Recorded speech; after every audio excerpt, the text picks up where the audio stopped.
आखिरी प्रयास। एक समय की बात है, एक राज्य में एक प्रतापी राजा राज करता था।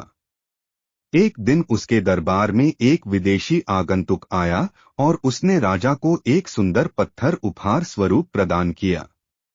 राजा वह पत्थर देख बहुत प्रसन्न हुआ। उसने उस पत्थर से भगवान विष्णु की प्रतिमा का निर्माण कर उसे राज्य के मंदिर में स्थापित करने का निर्णय लिया और प्रतिमा निर्माण का कार्य राज्य के महामंत्री को सौंप दिया।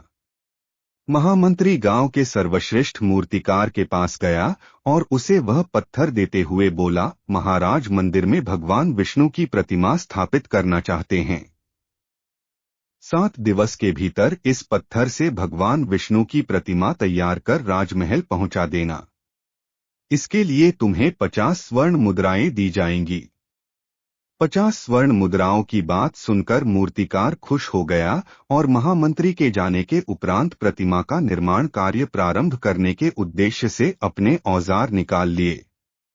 अपने औजारों में से उसने एक हथौड़ा लिया और पत्थर तोड़ने के लिए उस पर हथौड़े से वार करने लगा, किंतु पत्थर जस का तस रहा। मूर्तिकार ने हथौड़े के कई वार पत्थर पर किए, किंतु पत्थर नहीं टूटा।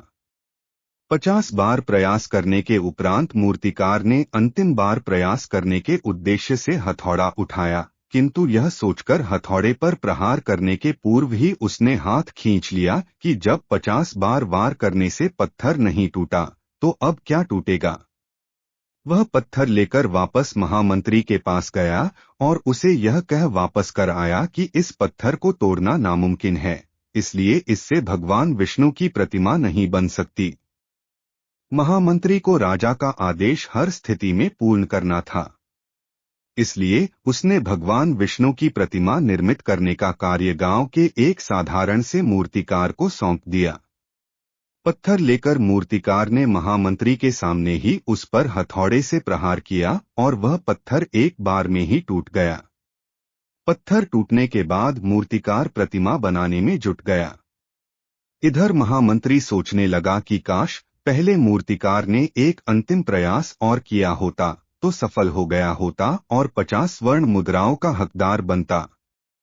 सीख मित्रों, हम भी अपने जीवन में ऐसी परिस्थितियों से दो चार होते रहते हैं। कई बार किसी कार्य को करने के पूर्व या किसी समस्या के सामने आने पर उसका निराकरण करने के पूर्व ही हमारा आत्मविश्वास डगमगा जाता है और हम प्रयास किए बिना ही हार मान लेते हैं। कई बार हम एक दो प्रयास में असफलता मिलने पर आगे प्रयास करना छोड़ देते हैं, जबकि हो सकता है कि कुछ प्रयास और करने पर कार्य पूर्ण हो जाता या समस्या का समाधान हो जाता। यदि जीवन में सफलता प्राप्त करनी है तो बार बार असफल होने पर भी तब तक प्रयास करना नहीं छोड़ना चाहिए जब तक सफलता नहीं मिल जाती। क्या पता जिस प्रयास को करने के पूर्व हम हाथ खींच ले वही हमारा अंतिम प्रयास हो और उसमें हमें कामयाबी प्राप्त हो जाए।